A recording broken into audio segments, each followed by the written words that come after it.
성부와 성자와 성령의 이름으로 말씀드립니다. 네, 안녕하세요. 반갑습니다. 네, 반갑습니다.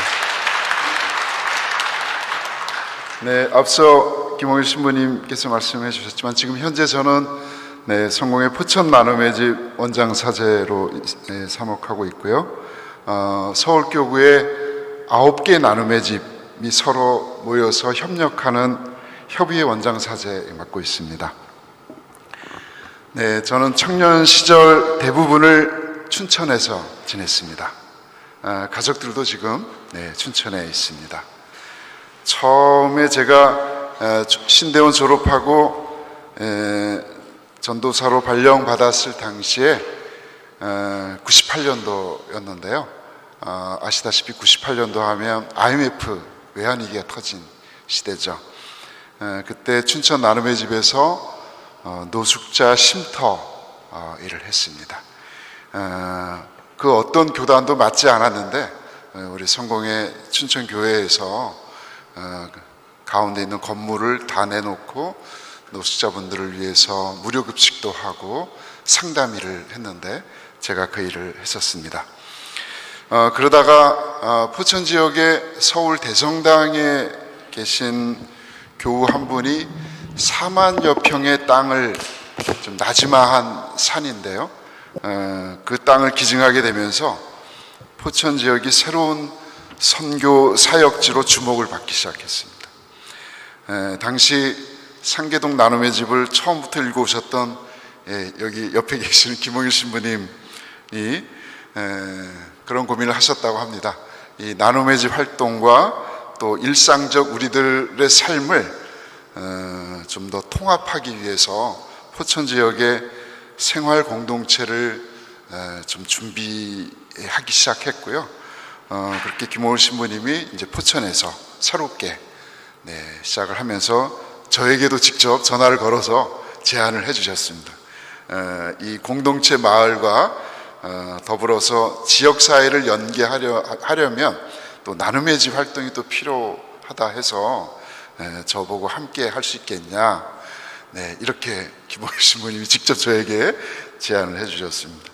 저야 뭐 당연히 제가 존경했던 분이셔서 흔쾌히 동의하고 2002년도부터 김홍일 신부님과 함께 포천 지역에서 포천 나눔의 집 활동을 함께 시작을 했습니다. 그렇게 만 8년이 지나고 나서 저는 또 공교롭게도 김홍일 신부님이 일구어 놓으셨던 상계동 노원 나눔의 집에 발령을 받았고요. 거기서 9년이 지나고 나서 또 다시 2019년도에 포천 나눔의 집에 오게 됐습니다. 포천 지역과는 참으로 질긴 인연인 것 같습니다. 먼저 나눔의 집에 대한 이야기를 조금 하겠습니다. 원조 나눔의 집 1세대 신부님 앞에서 말씀드리기가 좀 송구스럽긴 하지만 제가 이해하고 있는 수준에서 말씀드립니다. 성공의 서울교구 나눔의 집은 이렇게 시작되었습니다. 1986년 9월 26일이 창립일인데요, 상계동에서 창립되었죠. 지금도 상계동 나눔의 집이 있는 곳에 가보면 아직 뉴타운 개발이 되지 않아서 아주 7, 80년대 모습 그대로 있습니다. 늘 가난한 사람들이 모여 있고요, 갈 곳 없이 떠도는 사람들이 밀집해서 상주해 있습니다. 나눔의 집 뒤편으로 가면은 정말 이렇게 판자촌처럼 아직도 남아 있어서 마음이 참 안타깝습니다. 당시 그 젊은 신학생들 그리고 청년들이 하느님 앞에서 이렇게 고백하고 기도했다고 합니다. 하나님과 가난한 이들 앞에서 스스로 썩어지는 하나의 미랄이 될 것을 다짐하고 기도하면서 시작되었다고 합니다. 늘 성모일도를 같이 바치고 주일 성찬례를 바쳤다고 합니다. 여러분, 나눔의 집 이름 좋죠? 제가 포천에 있어도 나눔의 집 이름이 장애인 쪽에도 나눔의 집이라고 쓰는 곳도 많은데요, 유래가 이렇습니다. 86년 당시 나눔의 집을 준비하던 분들 가운데 한 분의 고백인데요. 주일 성찬례 때 성체 나눔 시간, 신부님이 우리는 이 빵을 떼어 주님의 성체를 나눕니다, 이렇게 말씀하시죠. 그죠? 하면서 성체를 쪼개는 순간 딱 소리와 함께 그분이 자신의 등짝에도 통증이 느껴졌다고 고백을 합니다. 그래서 성체 나눔에 대해서 묵상하게 되죠. 성체 나눔, 여러분 잘 아시다시피 예수님이 십자가에 달리시는 죽음, 그 죽음을 통해서 구원을 이룬다는 그 타인을 위해서 겪는 고통과 죽음이야말로 세상을 구원하는 힘이 된다는 것을 깨닫게 되고, 그것을 함께 나눔의 집을 일구던 사람들과 이야기를 나누면서 나눔에 대한 이야기를 하게 되었고요. 또 집은 여러분 잘 아시다시피 이 최후의 안전망이죠. 또 공동체성을 말하기도 하고, 그래서 이름을 나눔의 집, 이렇게 이름을 정했다고 합니다. 나눔의 집을 처음 시작했던 사람들의 이야기를 모은 글이 있습니다. 제가 노원에 갔을 때도 그 다락방에 정리하면서 여러 가지 글들을 찾아내고 보면서 많은 감동을 받았는데요. 그 중에 한 글입니다. 이분들이 처음 상계동에 들어와서 3개월 동안은 아무 일도 하지 않았다고 해요. 그분들이 게을러서도 아니고 또 준비가 덜 되어서도 아닌데 왜 이분들이 3개월 동안 아무 일도 하지 않았을까요? 궁금했죠. 근데 그 해답이 있었습니다. 바로 우리들의 욕구대로 바람대로 일을 하는 것보다는, 즉 누군가 도와주는 시혜자가 아니라 주민분들이 정말 필요한 것이 무엇인지 제대로 체득하고 배우기까지 일단은 주민으로, 이웃으로 그저 살아가는 것이 더 중요하다고 생각했기 때문입니다. 보통은 우리들의 방식과 해왔던 원칙대로 일을 하기 바빴을 텐데, 저는 이 글을 읽고 나서 정말 이렇게 좀 감동을 받았습니다. 이렇게 하지만 누구나 다 이렇게 감동을 받는 건 아니겠죠. 이렇게 기다리며 준비했을 때 답답했던 사람들도 있었겠죠. 그죠? 그리고 심지어는 종교적인 갈등도 있었던 어떤 청년이, 실무자가 나눔의 집을 떠나려고 했다고 해요. 이것도 이제 글에서 읽었는데요. 그래서 그만두려고 동료들과 늦게까지 술 한잔 걸치고 언덕백이 높은 골목길을 올라가고 있었는데, 어디서 많이 본 사람이 얼굴이 달빛에 희미하게 비쳤다고 해요. 어떤 사람들, 두 사람과 함께 열심히 무언가 설명하고 이야기하는 모습을 보았는데 누구였을까요? 김홍일 신부님이었다고 합니다. 신부님은 기억나실지 모르겠지만 무언가 하여튼가 나눔의 집과 관련한 고민과 이야기를 하고 있었겠죠. 그리고 그 청년이 그 늦은 시각에 동네 아저씨 두 분과 오랫동안 대화를 나누면서 위로하고 격려하는 그 모습을 보면서 그 실무자가 다시 감동을 받아서 나눔의 집을 떠나지 않고 남게 되었다라고 하는 그런 글을 보았습니다. 참 훈훈한 글이었습니다. 간혹 나눔의 집 활동에 대해서 이런 질문하시는 분들 계십니다. 당연한 질문입니다. 이제는 어려운 사람들도 많이 정부에서도 많이 도와주고 있는데 아직도 그렇게 어려운 사람들이 많냐, 나눔의 집 일이 그렇게 필요하냐, 이런 이야기입니다. 물론 나눔의 집은 처음 시작할 때보다는 훨씬 우리 사회가 사회 경제적으로 많이 발전하고 풍족해진 건 사실입니다. 하지만 여전히 이 절박한 한계 상황에 처한 가난한 이웃들 또한 여전히 우리 주변에 넘쳐나고 있습니다. 여러분도 잘 아시는 것처럼 2000년도에 국민기초생활보장법이 마련되어서 최소한의 공공부조가 마련되어 있긴 합니다만 여전히 사각지대, 빈곤층이 여전히 남아 있습니다. 바로 이 지역에서 일어났죠. 작년에, 그죠? 수원 세모녀 자살 사건, 아마 여러분 별로 기억하고 싶지는 않겠지만 보면 사업에 실패한 아버지도 사망을 하고 그 빚을 갚던 아들까지 사망하고 결국 암에 걸린 어머니, 또 희귀 질환까지 앓고 있었던 큰딸까지 이 수원 세모녀 사건의 위기는 아마 오랜 시간 동안 지속되었던 것 같습니다. 채권자들이 찾아올까 봐 두려워서 거주지 신고를 하지 못했습니다. 그러다 보니 결국 국가의 아무런 도움도 요청하지 못하게 되고 끔찍한 비극을 맞이한 사건입니다. 그렇게 사망한 지 꽤나 지나서야, 거의 한 달여 가까이 되어서야 또 발견된 사건입니다.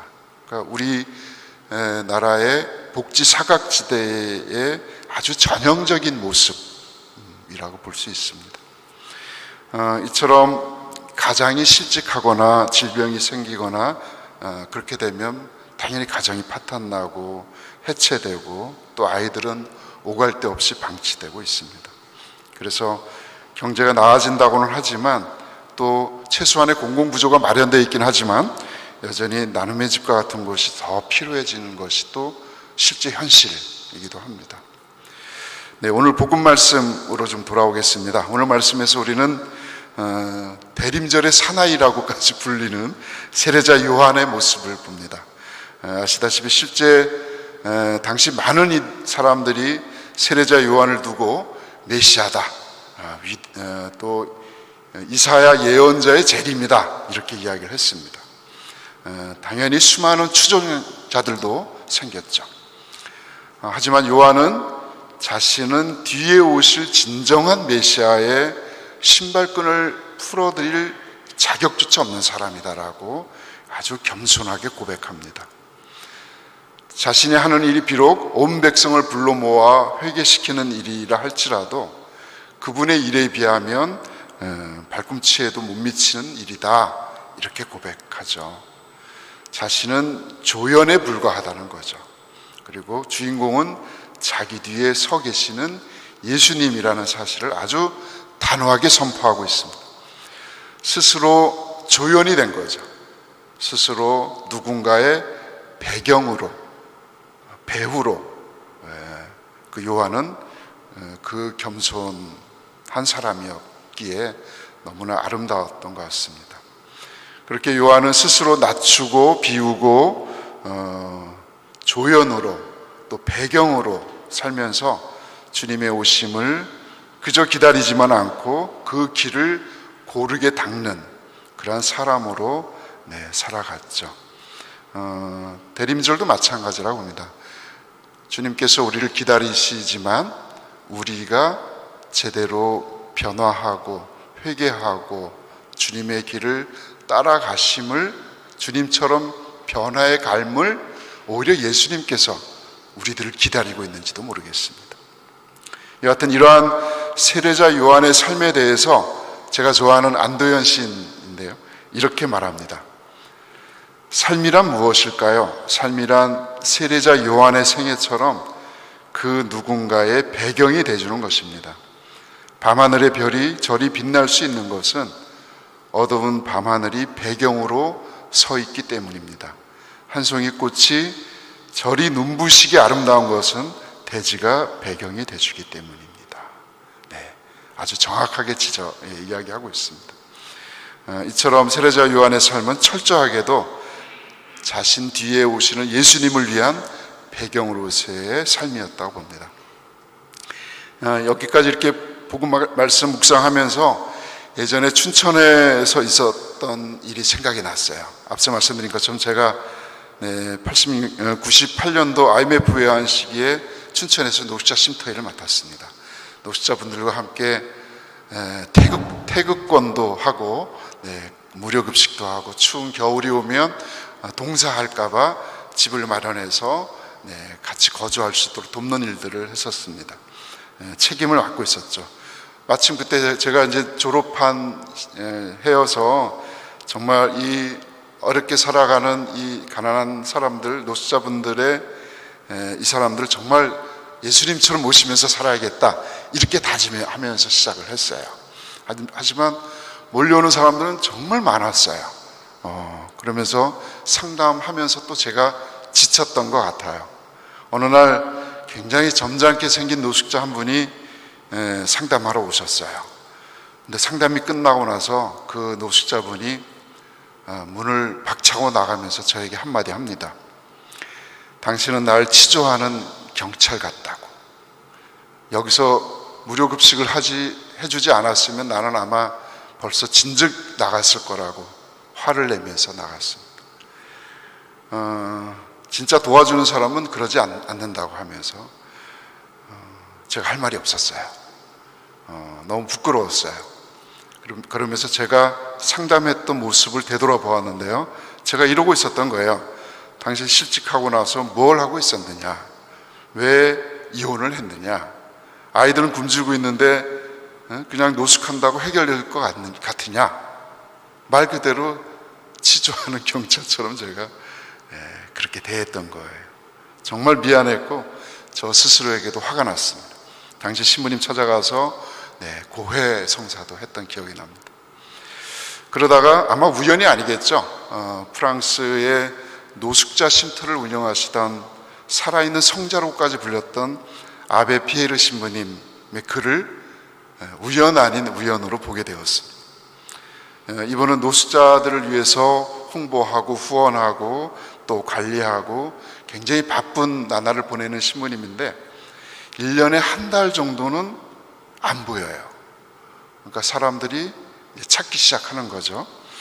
어느 날 기자가 백방으로 알아보다가 신부님이 노숙자분들과 함께 어디 지역의 천막 밑에 있는 것을 보았다라는 이야기를 듣고 그 기자가 찾아갑니다. 그리고 발견했어요, 신부님을. 아베 피에르 신부님을. 이렇게 물어봤죠. 아니, 이 노숙자분들을 정말로 지원하고 할 일이 많은 신부님이 왜 여기 들어와서 당신의 일을 방치하고 있습니까? 아니, 신부님 정말 노숙자가 된 거 아니에요? 이렇게 비아냥거리면서 물어봤어요. 그랬더니 신부님이 잠시 침묵하고 나서 이렇게 말씀하십니다. 나는 단지 이들을 지원하는 사람으로 남으려고 하지 않으려고 하오. 성직자는 예수님을 만나는 사람들이지요. 바로 가장 밑바닥에서 가장 비천하고 외롭고 가난한 곳에 계시는 예수님을 만나기 위해서 이곳에 옵니다. 이렇게 말씀. 그 기자는 할 말이 없었겠죠. 이렇게 자신의 전 존재를 집없는 이들, 가난한 사람들에게 투신한 것이죠. 그 신부님 모습 보면서 제가 이렇게 망치로 머리 얻어맞은 듯이 저도 충격을 받고 정말 제대로 저도 회개를 했던 기억이 납니다. 자, 이 아베 피에르 신부님뿐만이 아닙니다. 사실 보이지 않게 나눔의 집에서 오랫동안 헌신해온 우리 실무자 선생님들을 볼 때 저는 정말로 경이로움까지 느낄 정도로 존경합니다. 밤중에 알코올릭 아빠의 폭력을 피해서 도망쳐 나온 모녀 가족 도움을 요청합니다. 그러면 우리 여자 선생님들이 그분들을 당신의 비좁은 방에 며칠씩 숨겨주곤 합니다.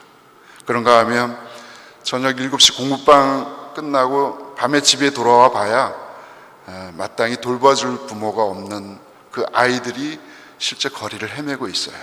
그러면 그게 안타까워서 그 아이를 데리고 와서 몇 달씩, 하루 이틀도 아니고요, 몇 달씩 같이 데리고 사는 선생님들을 볼 때 정말로 존경스럽습니다. 또 어떤 후원자분들은 한 아이와 어릴 적부터, 초등학교 때부터 멘토 관계를 유지하면서 대학생이 된 이후에도 친동생처럼 돌보는 사람들도 있습니다. 이런 분들의 헌신과 노력으로 나눔의 집은 지금도 이렇게 남아있는 것 같습니다. 오늘 말씀 마무리해 보겠습니다. 오늘 세례자 요한처럼 우리 나눔의 집들도 가난한 이웃들의 배경이 되는 그러한 삶을 살고자 또 그들과 함께 존재하는 것으로 남고자 노력해 보겠습니다. 그리고 그 처음의 마음처럼 나눔의 집들도 처음 3개월 동안 아무 일도 하지 않았던 그분들의 마음처럼 그저 지원하는 단체에 머물지 않겠습니다. 그분들의 가난하고 소외되고 차별받는 그 사람들 속에 이웃으로 벗으로 존재를 나누는 그러한 나눔의 집이 되도록 저희도 더 노력하겠습니다. 여러분이 잘 아시는 지금은 작고하신 신영국 선생님 말씀처럼 누군가 돕는다는 것은 우산을 들어주는 게 아니라 함께 비를 맞는 것이다, 이런 글 많이 들어보셨죠, 그죠? 저는 물론 우산 쓰는 것도 되게 중요하다고 생각합니다. 하지만 함께 비를 맞아봐야 그 비 맞는 사람의 고통과 처지를 더 잘 이해하게 되겠죠. 그래서 우리 방식이 아니라 그 비 맞는 사람의 요구와 방식대로 온전하게 도와줄 수 있다라고 아마 신영욱 선생님은 그런 의미로 말씀을 하신 것 같습니다. 나눔의 집은 계속해서 가난하고 소외된 이들의 이야기를 들어주고 그들 편이 되겠습니다. 그렇게 가난한 이웃들과 함께 우리들의 삶과 인격을 나누는 그러한 나눔의 집이 되겠습니다. 특별히 이렇게 나눔의 집이 가난한 사람들의 벗으로 이웃으로 제대로 살아갈 수 있도록 우리 교회의 많은 분들의 기도와 후원으로 사실 가능했습니다. 계속해서 우리 교우 여러분들의 기도와 후원 함께 해주시기를 부탁드립니다. 성부와 성자와 성령의 이름으로 말씀드렸습니다.